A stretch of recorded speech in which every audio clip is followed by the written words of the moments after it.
పరిశుద్ధ గ్రంథంలో నుండి ప్రియ సహోదరి సహోదరులారా, ద్వితీయోపదేశకాండం 31వ అధ్యాయం 6వ వచనములో, నీతో కూడా వచ్చు దేవుడు యెహోవాయే.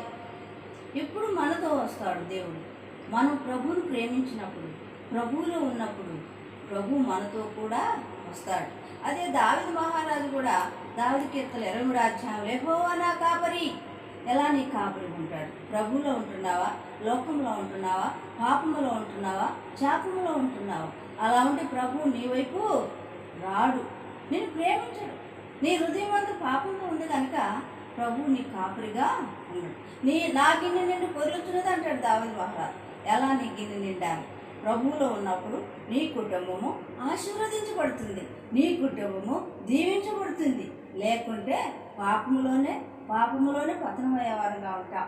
లోకం వైపు చూస్తాం, లోకములో ఉంటాం, లోకములోనే జీవిస్తాం. ప్రభువు నీకు తోడుగా రావాలంటే, నీలో ఉండాలంటే, నీకు అద్భుతాలు జరగాలంటే, నీ కార్యాలు నెరవేర్చాలంటే ప్రభువు నీతో కూడా రావాలి.